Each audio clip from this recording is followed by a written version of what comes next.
네,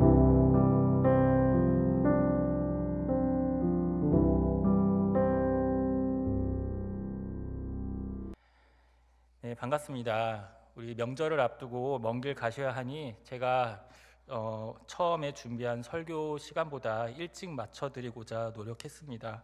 집중하시고 중간에 뭔가 빠진 것 같다 하시면 은혜로 여겨주시면 감사하겠습니다. 오늘 말씀은 예레미야를 통해서 주신 하나님의 말씀입니다. 하나님께서 우리에게 주시는 음성을 이 시간 마음 깊숙이 새기실 수 있기를 축원합니다. 세 가지만 한번 따라해 보겠습니다. 첫째는 결혼하지 말라. 따라해 볼까요? 시작. 결혼하지. 두 번째는 초상집 가지 말라. 시작. 자, 마지막으로 잔치집 가지 말라. 네, 감사합니다. 아멘 하지 않으셔도 되고요. 제가 이제 오후 예배를 이제 준비하러 올라오는 길에 어떤 성도님을 만나서 인사를 드렸어요. 근데 저에게 죄송하다고, 오늘 초상집을 가야 되니까 예배를 못 나오게 돼서 죄송하다 그래서 어떤 말씀을 드려야 될까, 좀 오늘 말씀하고도 되게 관련이 있어가지고 깜짝 놀랐습니다.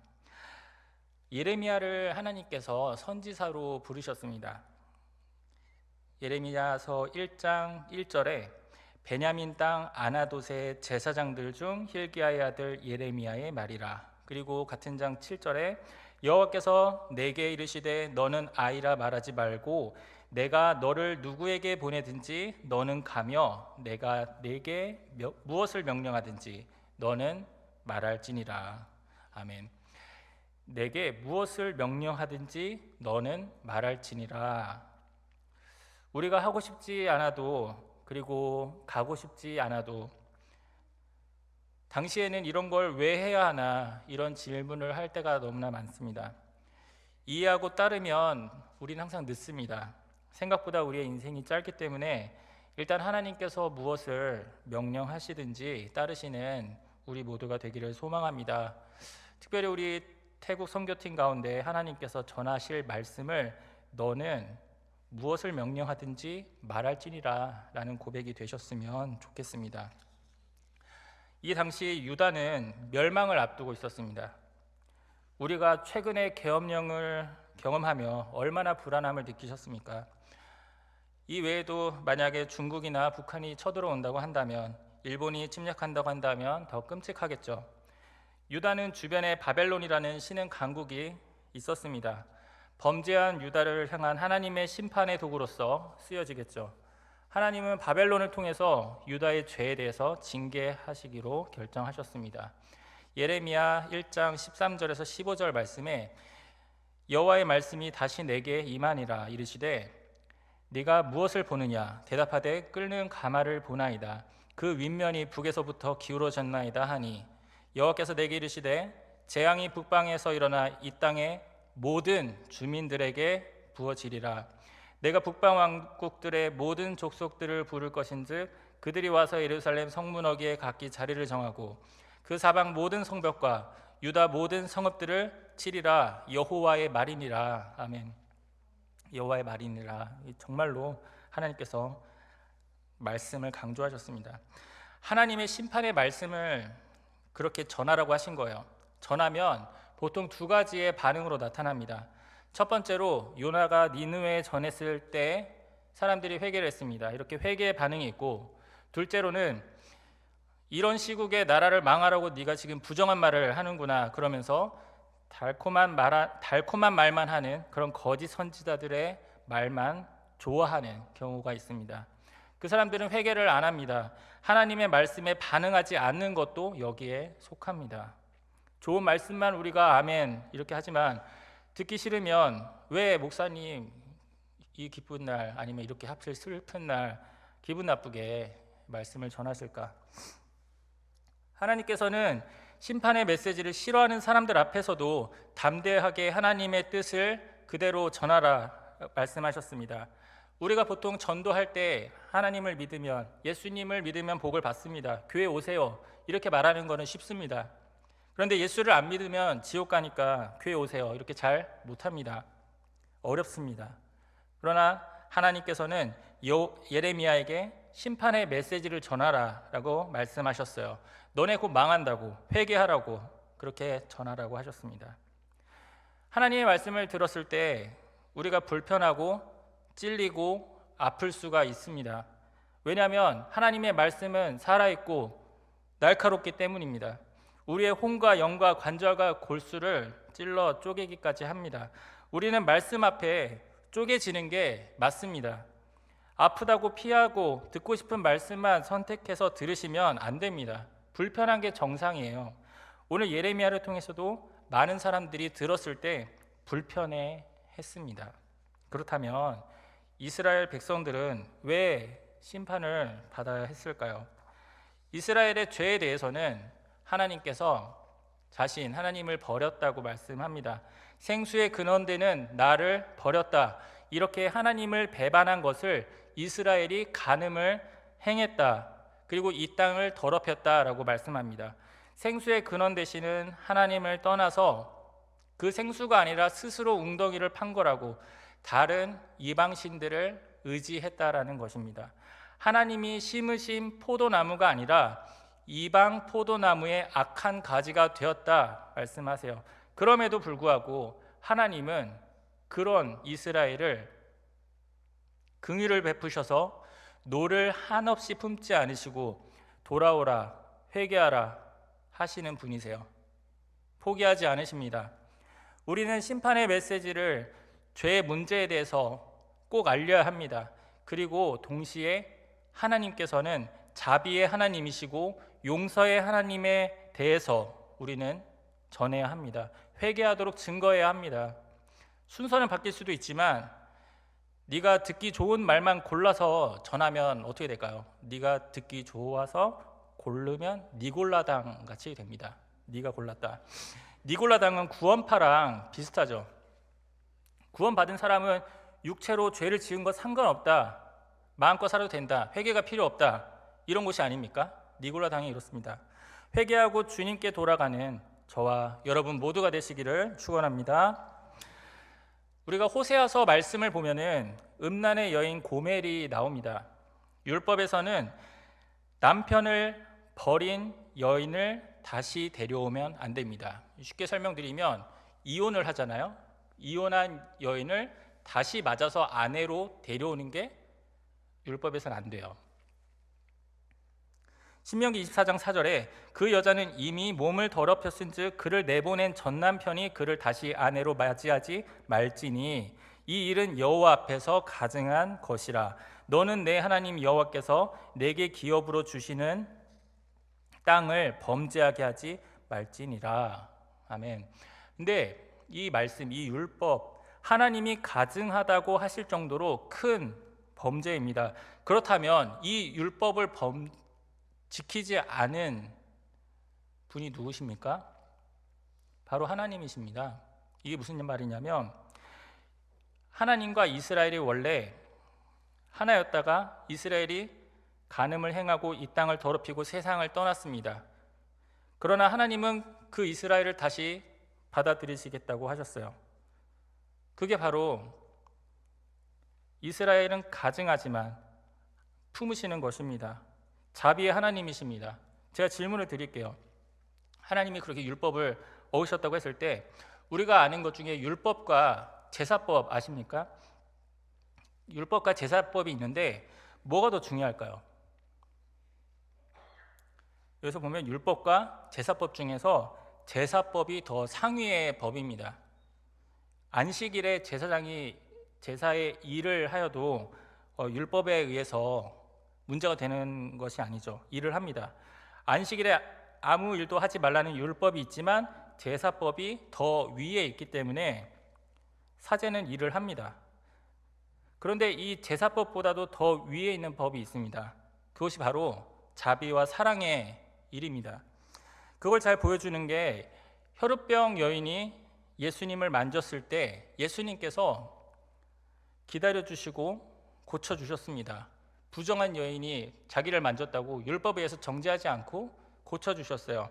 선한 사마리아인의 비유에서 제사장과 레위인이 아픈 환자를 두고 지나갔을 때 왜 지나갔나요? 그 사람을 만지면은 혹시라도 죽었으면 피를 만지면 부정할까 봐 율법이죠. 그런데 예수님은 그를 데리고 가서 치료를 받게 해준 사마리아인을 이웃이라고 말씀하십니다. 그 비유에서 환자를 돕지 않은 제사장과 레위인은 율법을 지키고자 한 거예요. 하지만 율법은 지켰지만 사랑하지 않은 것입니다. 사마리아인은 율법은 어겼을지 모르지만 사랑한 것입니다. 마태복음 12장 1절에 제자들이 배고파서 안식일에 밀을 먹습니다. 안식이래요. 바리새인들이 예수님께 찾아가서 제자들이 일을 한다고 따집니다. 왜 그 일을 모르냐고 물어봐요. 그들이 제사장만 먹을 수 있는 예수님께서 다윗이 함께한 자들이 배고플 때 한 일을 설명하시면서 제사장만 먹을 수 있는 진설병을 먹었다. 그러면서 나는 자비를 원하고 제사를 원하지 아니하노라 하신 뜻을 너희가 알아라 라고 하시면서 인자는 안식일의 주인이라고 말씀하세요.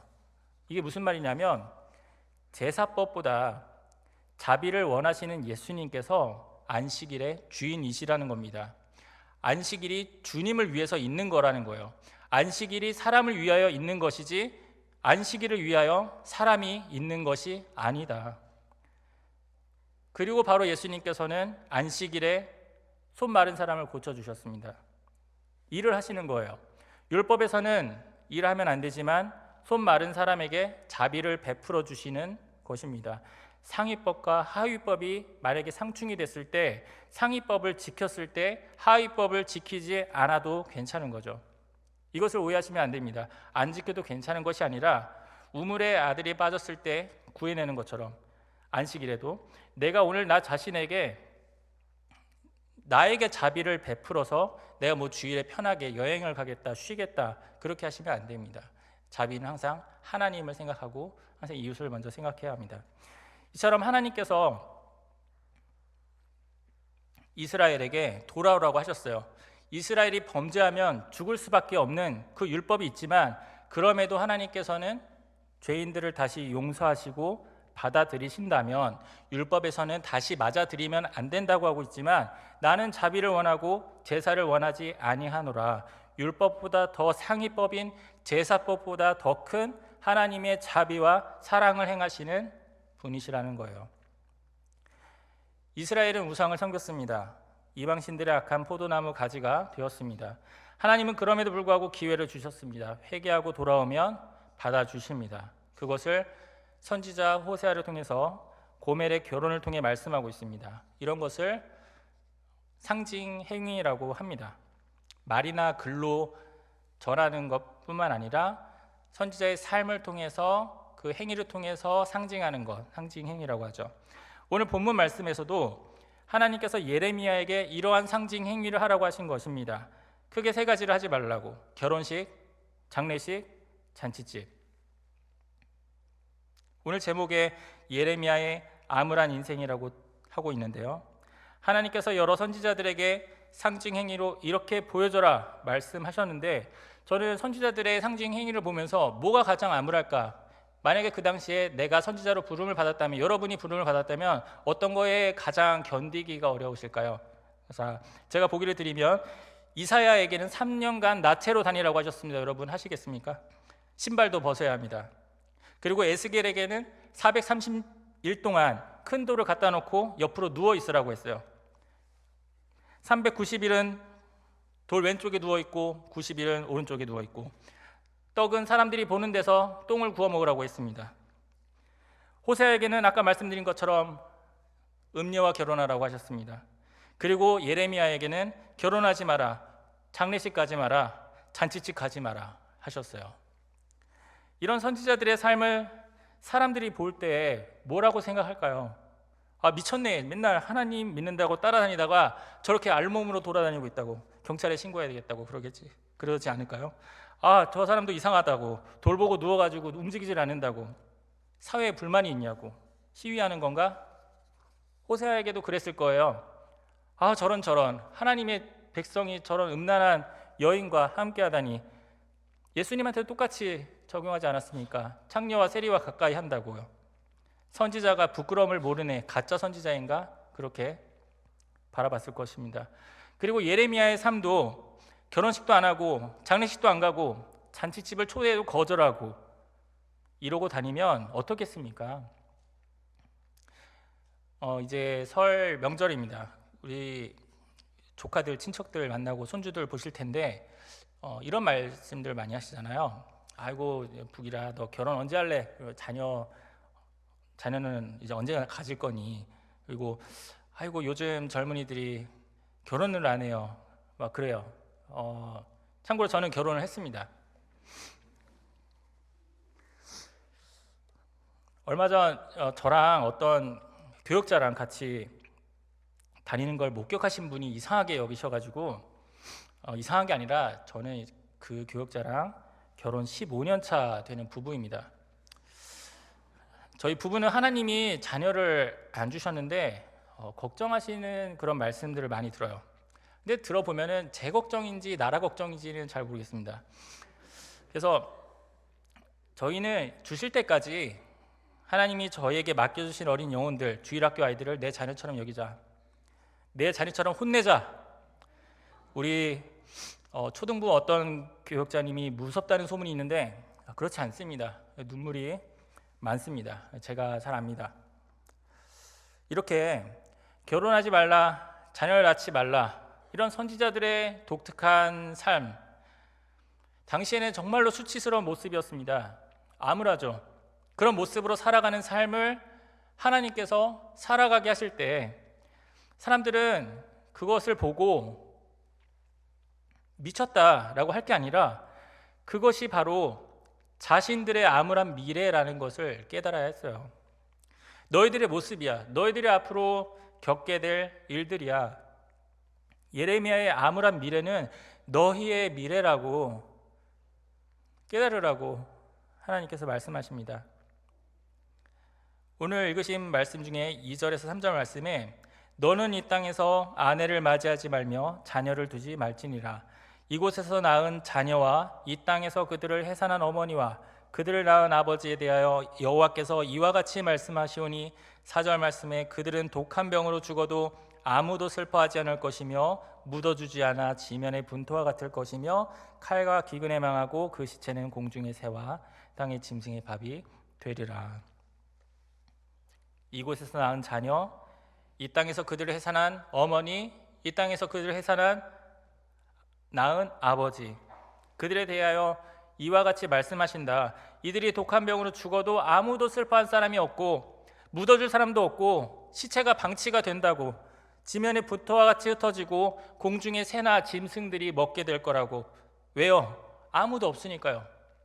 다 죽었으니까요. 남은 자가 없어서 울어줄 사람도 없고 죽어서 없고 슬퍼할 사람도 죽어서 없고 묻어줄 사람도 다 묻혀 있거나 죽어 있어서요. 요즘의 결혼 문제, 사회적인 문제입니다. 결혼 잘 안 해요.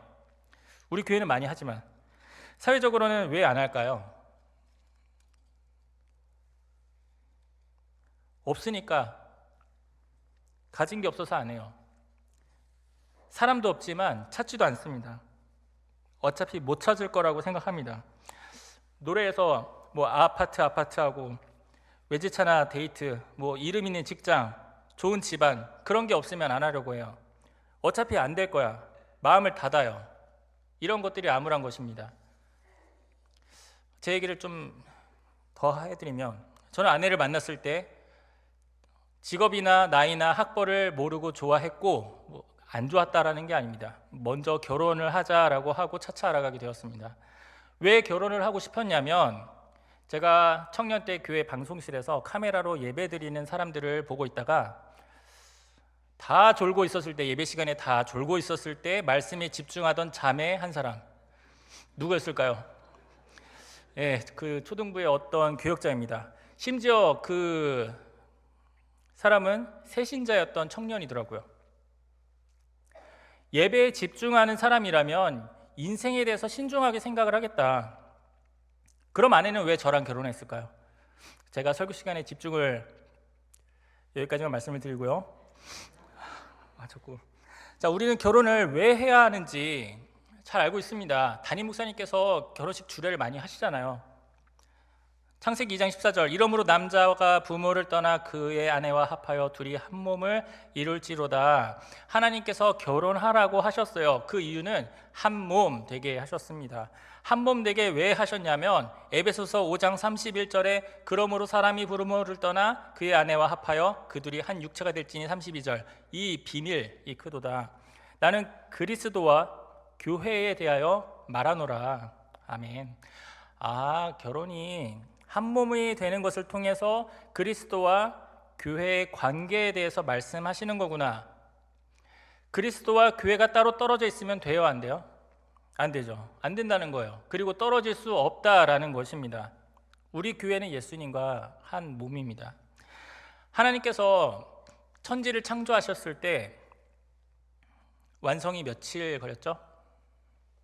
6일? 6일 완성하시고 7일째 안식하셨죠?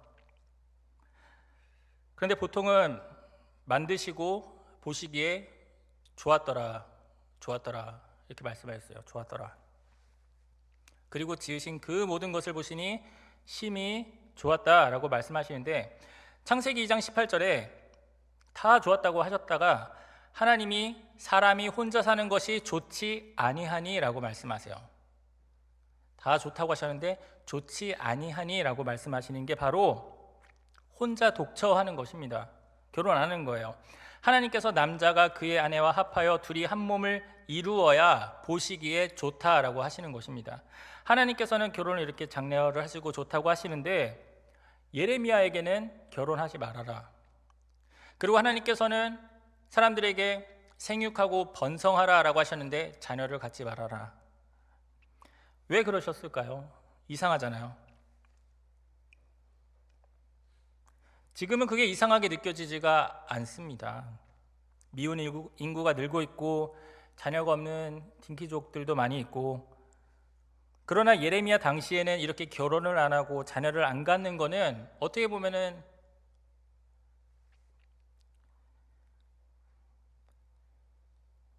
그 당시에 내 자유야, 내 인생이야, 그럴 사람이 없다라는 것입니다. 정말 이상하고 암울하고 수치스럽고 내 가문에 근심이 될 행동인 거죠. 그 당시 뉴스에 나옵니다.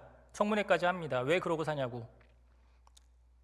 하나님께서 선지자를 통해서 아무리 회개하고 돌아와 라고 외쳐도 듣지 않으니까 결혼과 출산을 복으로 주시는 하나님께서 가장 극단적인 방법으로 가장 가까운 하나님의 선지자의 인생을 암울하고 수치스럽게 만드신 거예요. 분명 사람들은 물어봤을 거예요.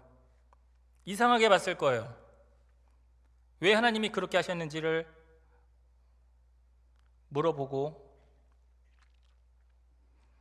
그랬을 때 예레미야가 가정을 만들어봤자 그들은 모두 독한 병에 걸려서 죽거나 칼이나 기근에 의해서 죽거나 망하든 다 죽을 거라고, 결혼해봤자 아무 소망이 없고 뭐하러 결혼하냐고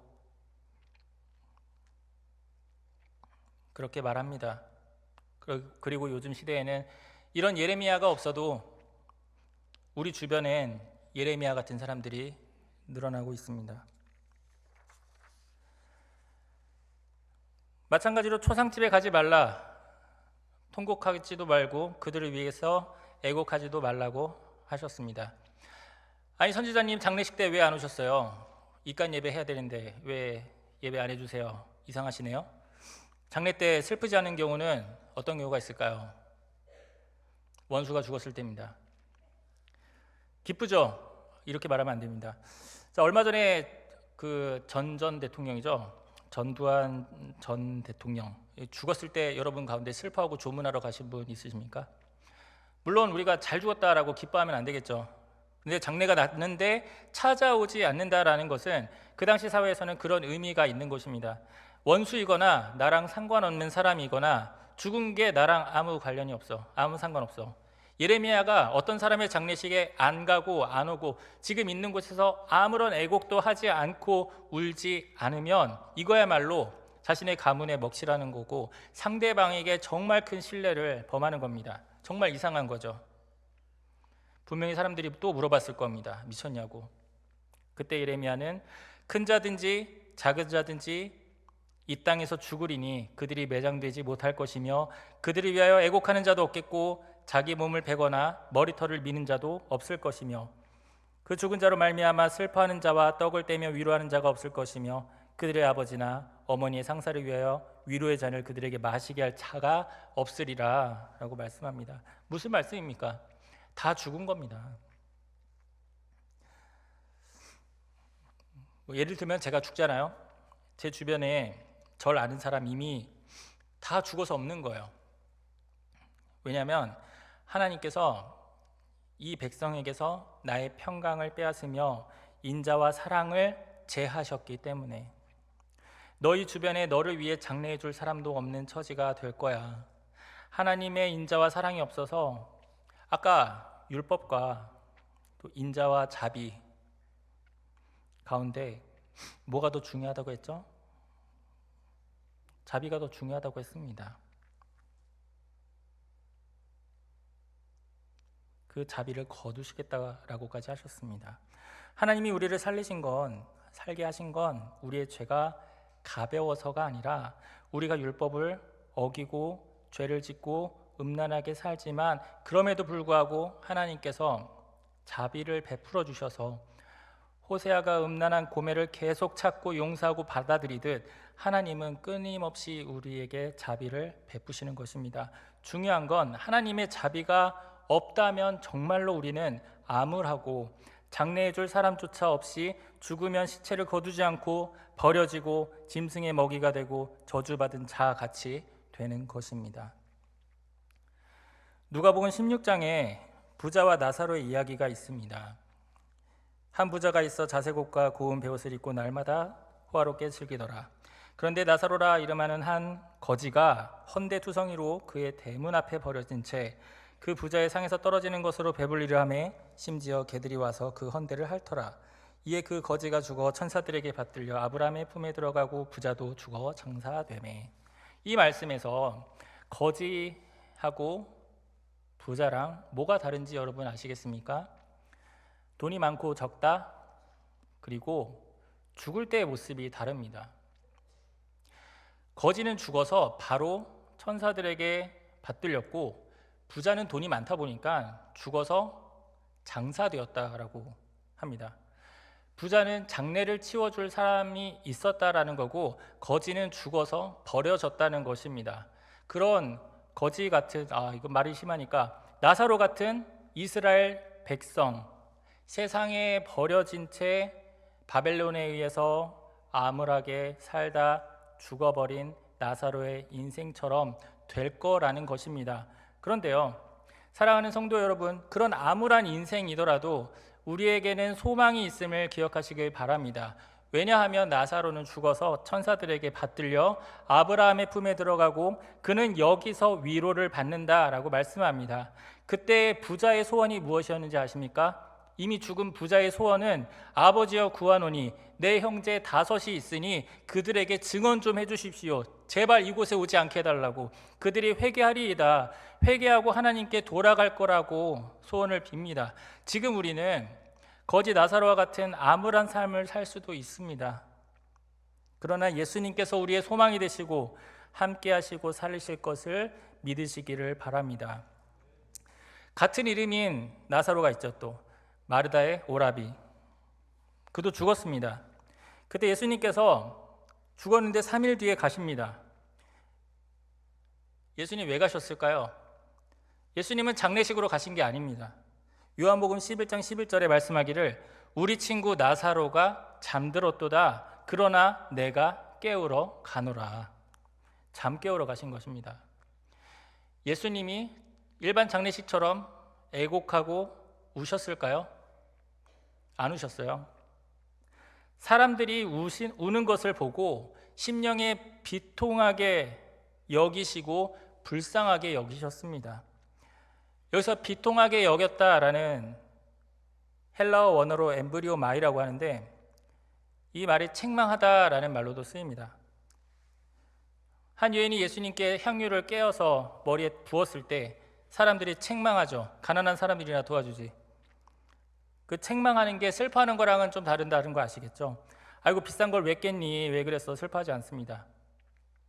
죽은 자에 대해서 우리가 세상 장례식과 같이 애곡하면은 하나님께서 그렇게 비통하게 여기시고 책망하십니다. 물론 슬프죠. 그러나 우리는 주 안에서 잠자고 우리는 주님께서 깨워주실 것을 믿습니다. 예수의 소망으로 장례식 가시는 모두가 되시길 바랍니다. 자, 그러면 하나님께서 결혼하지 말라, 장례식 가지 말라, 애곡하지도 말라 하신 오늘 말씀은 애곡과 슬픔으로 암울한 미래에 하나님께 회개하고 돌아가고 하나님하고만 같이 있다면 주님의 자비하심으로 우리를 늘 언제나 받아주시고 하나님이 우리와 함께 하시다라는 뜻인 임마누엘이신 예수 그리스도를 우리의 구조로 믿으신다면 이 결혼 문제와 같은 예수님이 우리의 참 신랑이 되어주실 거고 장래 문제에서는 예수님이 우리를 죽음과 같은 그 잠에서 깨워주실 거고 마지막 세 번째입니다. 잔치 문제. 예수님이 해결해 주실 텐데 이 잔치를 어떻게 해결해 주시느냐. 예레미야 보고 잔치집에 가지 말라라고 하시면서 그들과 함께 앉아 먹거나 마시지 말라 하시며 우리 본문 9절 말씀을 함께 읽겠습니다. 시작. 만군의 여호와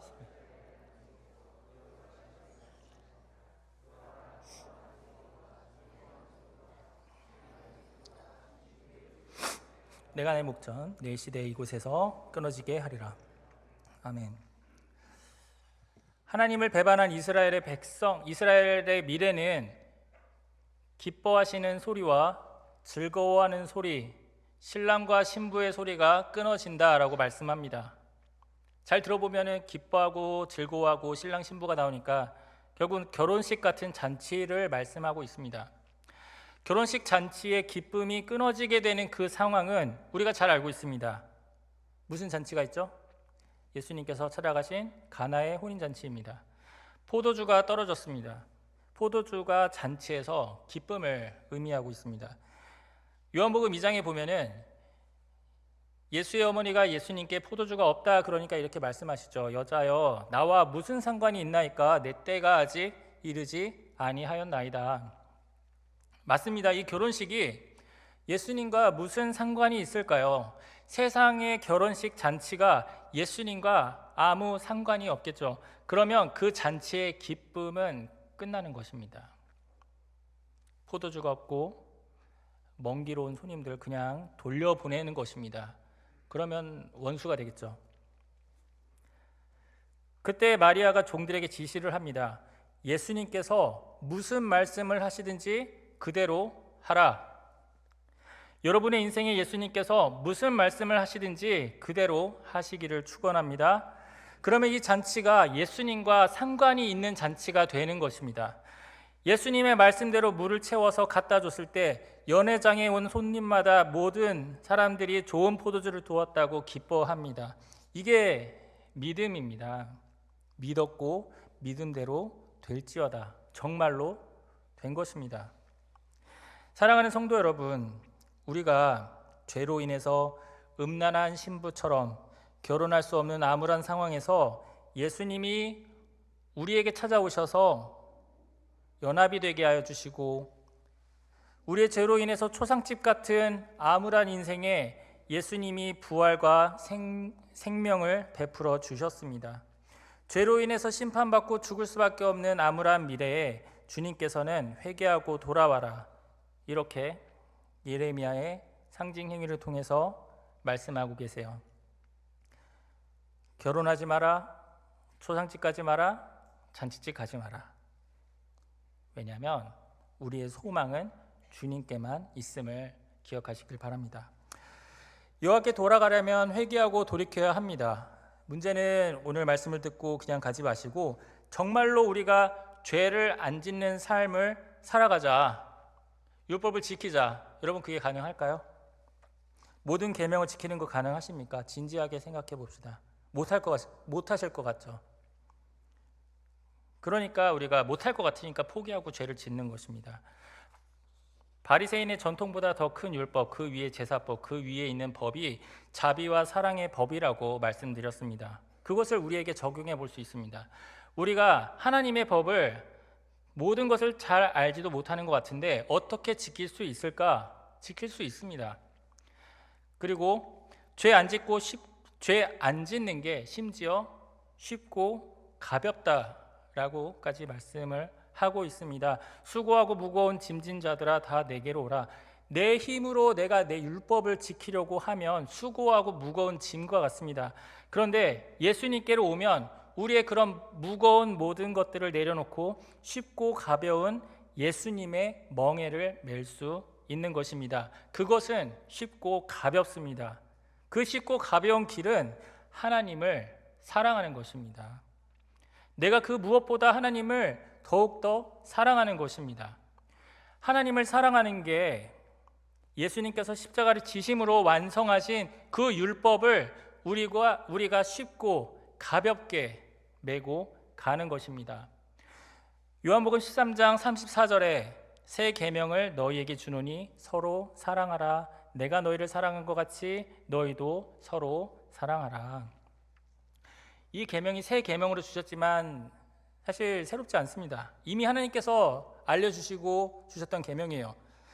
여러분, 가장 큰 계명 할 때 신명기 6장 4절 5절 말씀이 기억이 나는데요. 특별히 우리 충신교회 초등학생 정도면은 히브리어로 외우고 있는 성경 말씀인 거 아십니까? 여러분 한번 해볼까요? 자, 쉐마 시작하겠습니다. 시작. 쉐마 이스라엘 아도나이 엘로헤이누 아도나이 에하드. 아멘. 자, 준비한 거 아닙니다. 애들 다 알고 있습니다. 자, 그 다음 5절은 너는 마음을 다하고 뜻을 다하고 힘을 다하여 내 하나님 여호와를 사랑하라. 참고로 아까 읽은 말씀은 쉐마 들으라 이스라엘 하나님은 한 분이시니 너는 마음을 다하고, 여기서 5절은 이제 베아브타에 아도나 엘로에카 베칼 에바카 우콜 야프세카 우콜 메오데카 이렇게 하는데요. 여기서 마지막에 힘을 다하여라고 할 때 메오데카라고 하는데 힘을 뜻하는 히브리어가 메오드라고 합니다. 이 단어가 하나님께서 우리를 창조하셨을 때 쓰였던 단어입니다. 지으신 것을 보시고 심히 좋았더라 라고 토브라고 하시면서 심히라는 메오드가 붙었습니다. 하나님께서 여러분을 바라보시고 어떻게 좋아하셨냐면 마음과 뜻과 힘을 다하여서 심히 좋았다, 마음과 뜻과 힘을 다하여서 여러분들을 바라보시고 좋아하셨다라는 것을 알 수 있습니다. 아까 불렀던 찬양 중에서도 좋으신 하나님, 참 좋으신 하나님, 내가 너희를 힘을 다하여 사랑을 한 것 같이 너희도 서로 힘을 다해 사랑해라. 하나님을 사랑하고 우리가 서로 사랑한다면 다른 율법이 없어도 괜찮습니다. 있으면 다 지키는 거고 없어도 있는 것 같이 지키면서 산다라는 의미죠. 사랑하는 커플이 결혼을 하고 혼인 서약을 합니다. 네가 서약을 지키면 나를 사랑하는 것이 아니라 사랑하기 때문에 서약을 지키는 것입니다. 만약에 하나님께서 우리에게 율법을 안 주셨더라도 우리가 하나님을 힘을 다해서 사랑한다면 오히려 우리가 그런 율법을 만들어서 지켰을 거예요. 그렇지 않습니까? 나는 하나님만을 사랑할 거야. 나는 하나님 외에 다른 것들을 사랑하지 않을 거야. 이렇게 모든 율법이 사랑으로 완성이 되고 하나님의 자비가 모든 율법과 모든 죄를 덮는 것입니다. 말씀을 정리하겠습니다.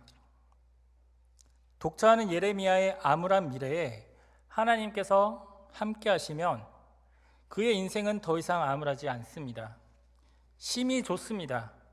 하박국 3장 17절에 비록 무화과나무가 무성하지 못하며 포도나무에 열매가 없으며 감람나무에 소출이 없으며 밭에 먹을 것이 없으며 우리의 양이 없으며 외양간에 소가 없을지라도 나는 여호와로 말미암아 즐거워하며 나의 구원의 하나님으로 말미암아 기뻐하리로다. 아멘. 모든 성도분들의 인생에 예수 그리스도를 심히 좋아하고 힘을 다하여 하나님만을 사랑하시는 모두가 되시기를 예수님의 이름으로 축원합니다. 기도하겠습니다. 하나님, 죄악된 우리를 버려두지 않으시고 구원의 길을 열어주셔서 감사드립니다. 우리가 주님을 사랑하기를 원합니다. 때로는 우리에게 아픈 말씀으로 깨닫게 하시는 그 음성이 사랑의 음성으로 들려지게 하옵소서. 우리를 예레미야와 같이 주님의 말씀을 전하는 사람들로 부르셨습니다. 이 나라와 민족들 가운데 주님 한 분만으로 기뻐하고 심히 좋아하는 모두가 되도록 성령께서 인도하여 주시옵소서. 감사하며 예수님의 이름으로 기도합니다. 아멘.